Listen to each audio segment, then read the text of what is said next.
warahmatullahi wabarakatuh. Kepada yang terhormat Bapak dan Ibu dosen penilai, perkenalkan, nama saya Nur Aini, guru PAI SDN Bambu Kuning, Kecamatan Bojonggede, Kabupaten Bogor, sekaligus sebagai mahasiswa PPG PAI Batch 1 LPTK UIN Sunan Gunung Jati, Bandung.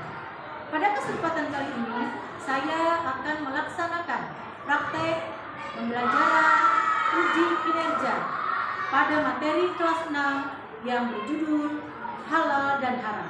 Selamat menyaksikan. Assalamualaikum warahmatullahi wabarakatuh. Waalaikumsalam warahmatullahi wabarakatuh. Alhamdulillah. Apa kabar hari ini? Alhamdulillah luar biasa. Allahu Akbar. Yes. Alhamdulillah. Kelas 6A semangatnya luar biasa menggebu-gebu pada hari ini. Hari ini siapa yang tidak hadir temannya? Siapa lagi? Tabina apa? Sakit. Kita doakan ya temannya yang sedang sakit agar diberi kesehatan kembali biar bisa beraktivitas lagi. Amin ya Rabbal alamin. Materi hari ini yaitu tentang halal dan haram. Sebelum kita memulai materi, alangkah lebih baiknya agar kita mendapatkan ilmu yang bermanfaat, mari kita berdoa terlebih dahulu. Silakan ketua kelas dipimpin doa. Siap. Ya Allah.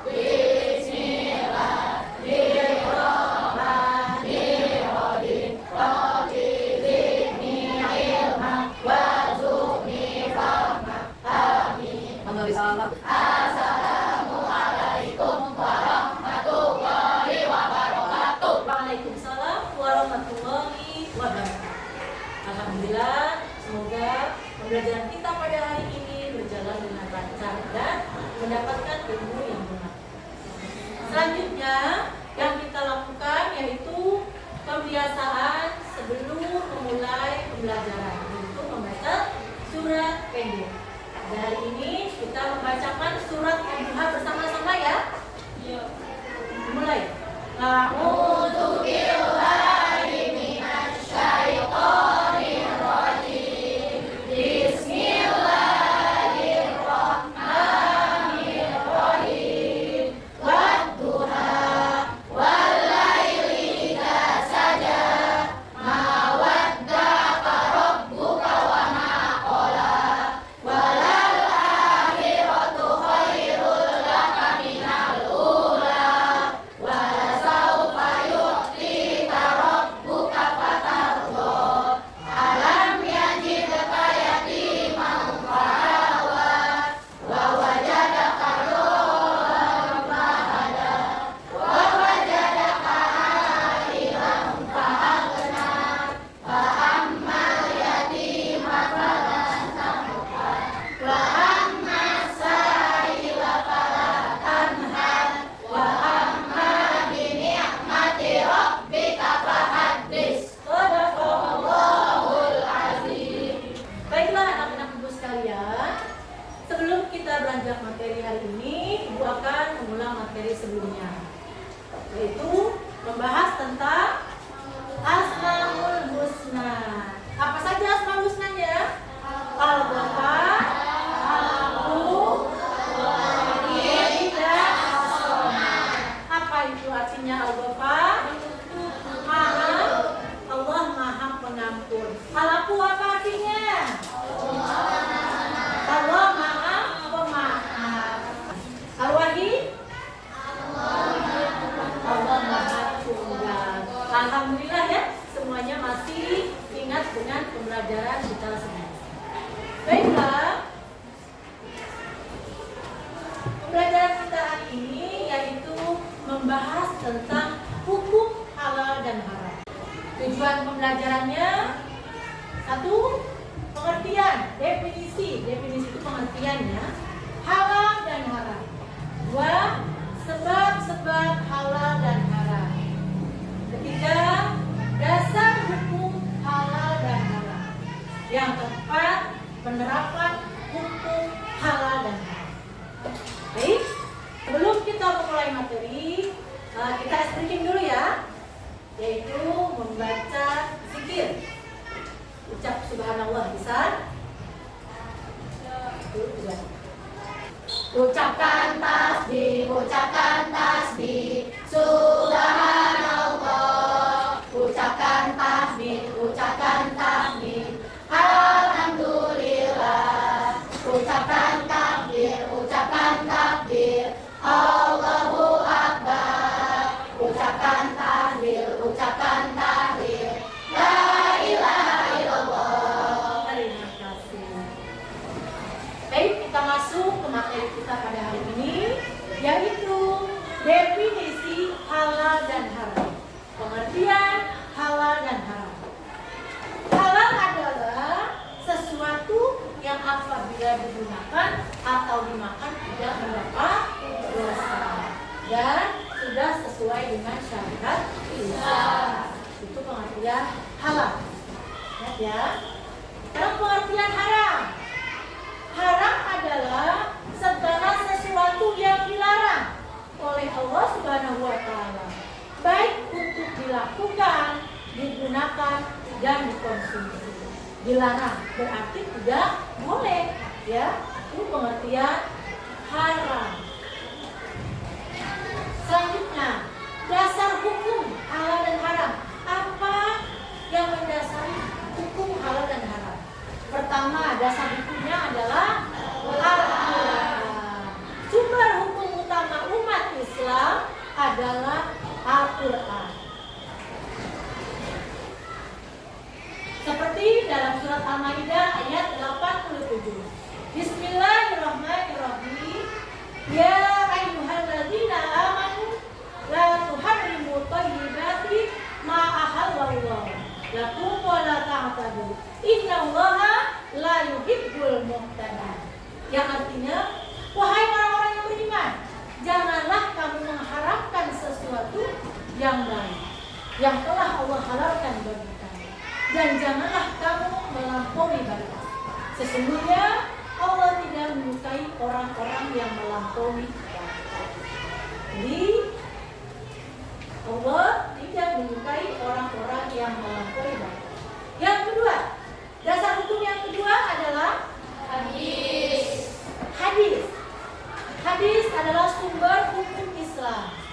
Hadis adalah cerita atau perkataan yang berasal dari Nabi Muhammad SAW. Dalam Islam, hadis menjadi petunjuk atau panduan tentang bagaimana kita seharusnya berperilaku dan menjalani hidup.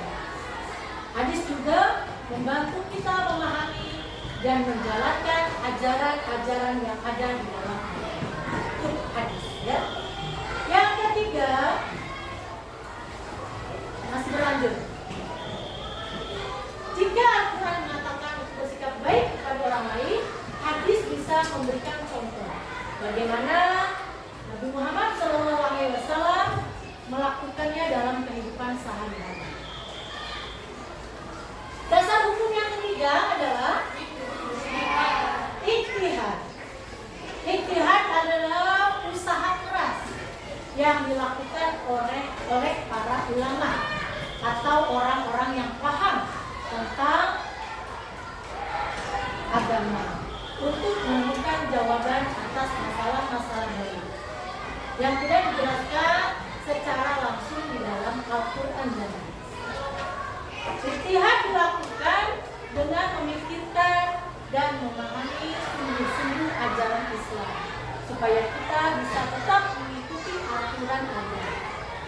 Bisa dikatakan ijtihad itu adalah kesepakatan para ulama. Jadi dasar hukum halal dan haram ada 3. Yang pertama apa?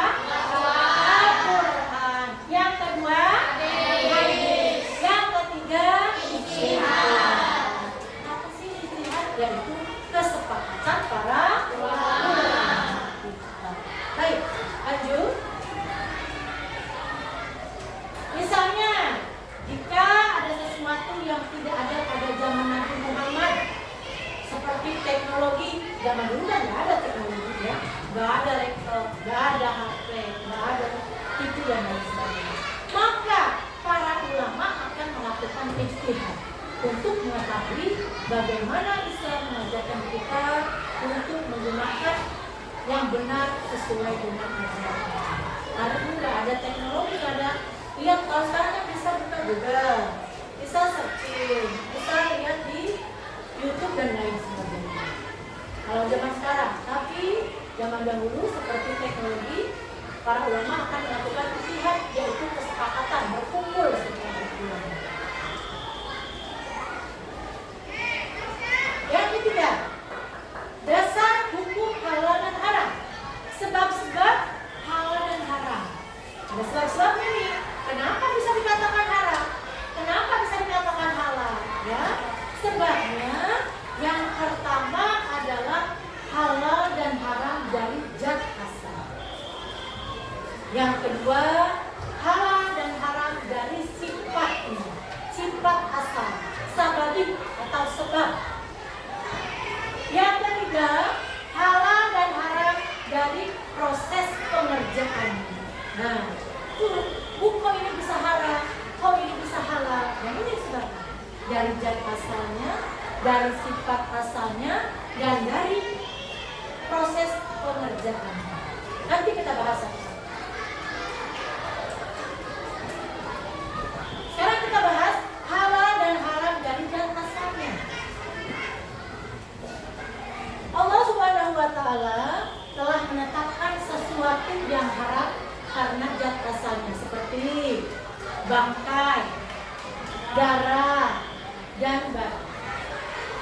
Dalam surat Al-Baqarah ayat 113, misalnya benda apapun yang dicampuri atau tercampur dengan zat dari babi, maka benda tersebut haram dimakan, haram diminum, ataupun haram dipakai oleh umat Islam. Ya.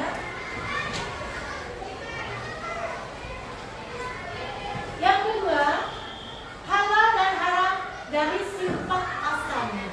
Sababi itu sebab, ya. Perbuatan dan sikap yang sifatnya buruk seperti mencuri, menipu, judi, atau syirik diharamkan oleh Allah Subhanahu wa Ta'ala.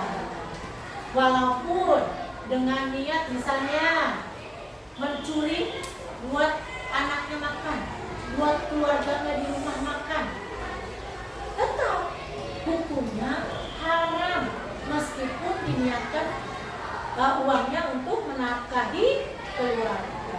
Nah, ya. Atau mencuri buat membantu fakir miskin. Kesian ini fakir miskin, saya mau membantu tapi nggak punya uang, akhirnya mencuri. Tetap hukumnya haram. Ya. Tadi juga mencari nafkah harus dengan yang halal, ya. Nggak boleh mencuri. Meskipun udah anak saya nggak makan 2 hari, istri saya, suami saya, keluarga saya udah nggak makan 2 hari. Kenapa nggak makan? Karena nggak punya uang sama sekali. Makanya dia mencuri. Tetap tidak boleh. Caranya salah, ya. Caranya salah. Nggak boleh dengan mencuri. Lanjut yang ketiga, halal dan haram dari proses pengerjaannya. Halal dan haram sesuatu bisa disebabkan oleh prosesnya, proses pembuatannya, proses pengerjaannya, atau cara mendapatkannya akan menentukan hasilnya. Misalnya barang yang berasal atau mengandung unsur babi, walaupun dibuatnya, diolahnya, dikemasnya, dan dikerjakan dengan cara sebaik-baiknya, tetap hukumnya haram. Ya. Contoh, buah mangga. Buah mangga halal apa haram? Halal. Tapi kalau didapatkan dari mencuri, tetap hukumnya menjadi haram. Ya.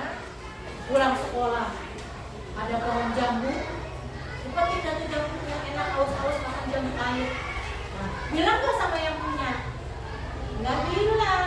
Maka hukumnya karena kita mengambil bukan yang hak kita, kecuali kita bilang dulu sama dia.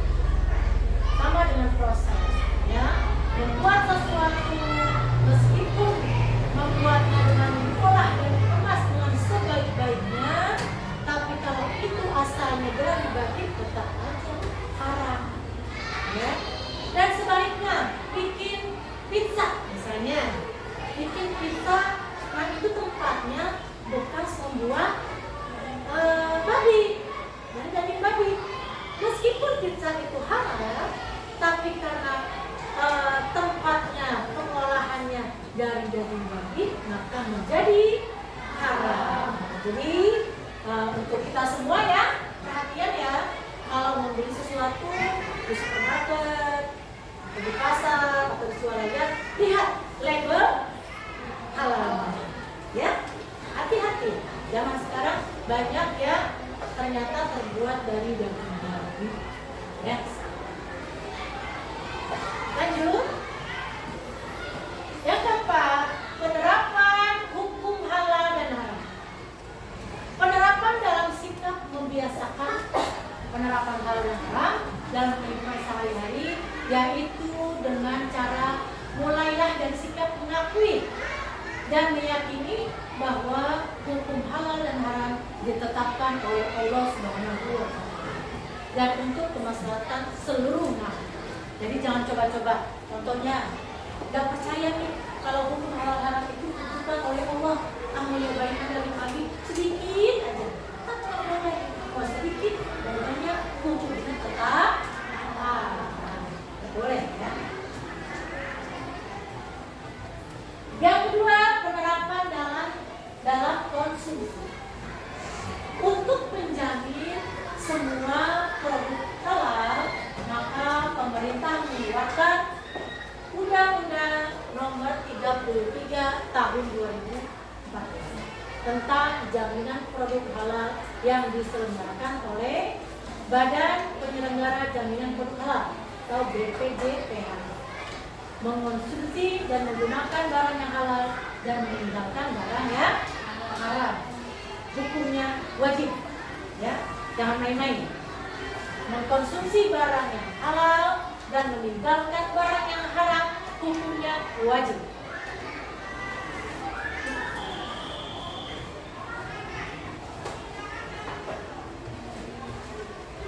Sudah. Oke, baik. Itu materi kita pada hari ini, yaitu tentang hukum halal dan haram, sebab-sebab halal dan haram, dan penerapannya di dalam kehidupan sehari-hari. Baik, untuk agar kalian bisa lebih memahami, Ibu akan memberikan kelompoknya sudah ya. Ada 4 kelompok di sini. Ibu akan memberikan KPD, nanti dikerjakan oleh perwakilan dan presentasi. Ya, ini dikerjakan bersama-sama. Tulis nama kelompok 1, 2, 3, dan 4. Ya, ada belakangnya juga. Nanti presentasinya ada belakangnya. 3. Tulis nama kelompoknya. Kelompok 1, 2, 3, 4. Anak lagi kelompok 4. Ya. Silakan dikerjakan lembar kerja siswa. Ya. Ya, dia ditulis.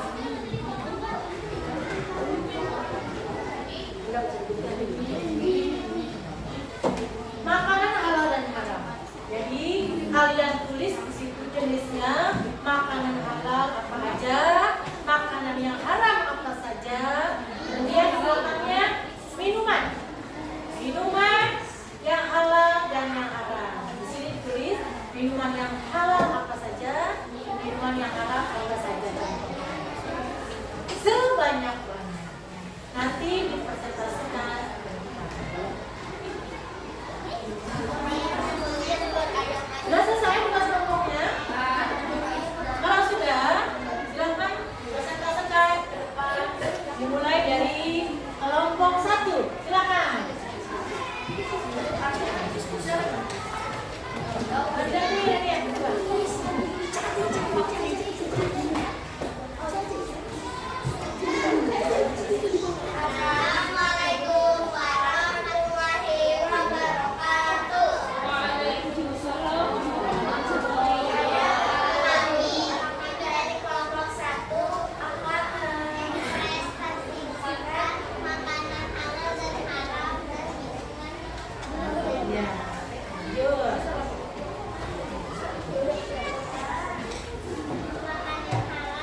Sudah? Assalamualaikum warahmatullahi wabarakatuh. Waalaikumsalam warahmatullahi wabarakatuh. Masih tangan buat telepon. Terima kasih. Kalian sudah mempresentasikan hasil dari materi halal dan haram. Berarti sudah paham semuanya ya?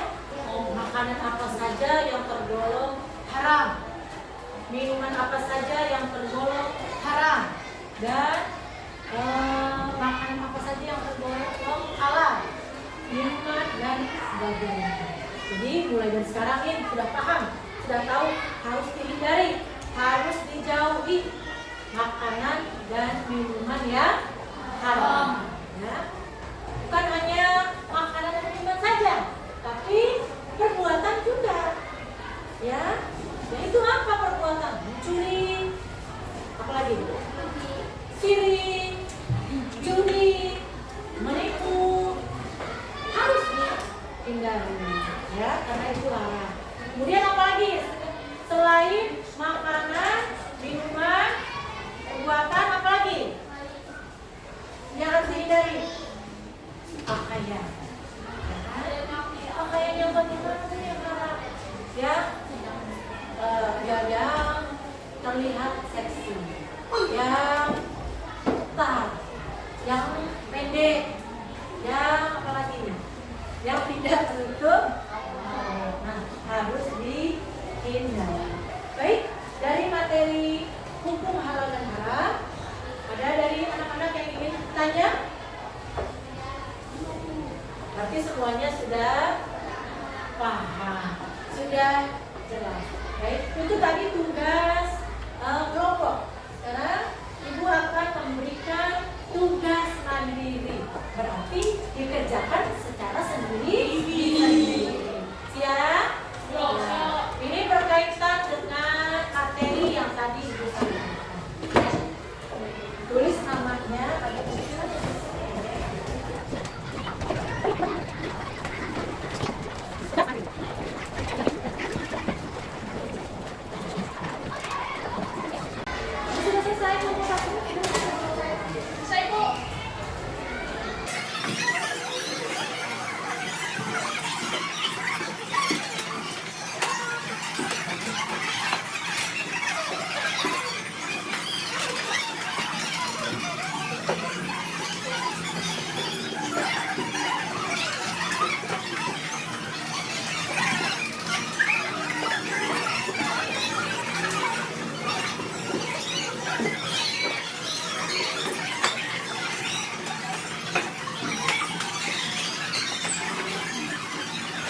baik itu makanan, minuman, perbuatan, pakaian dan lain sebagainya.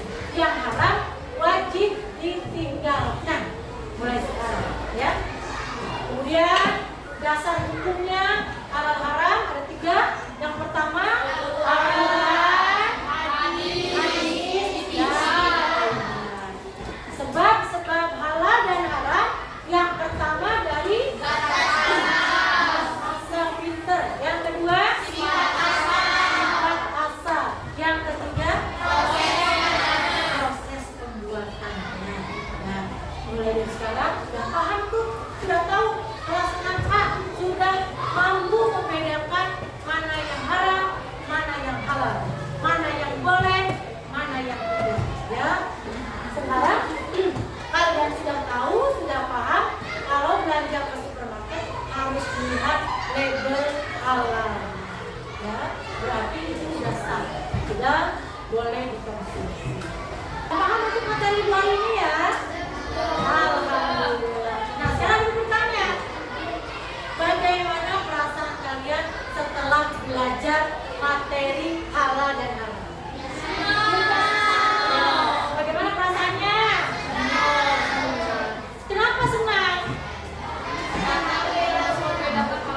Pintar.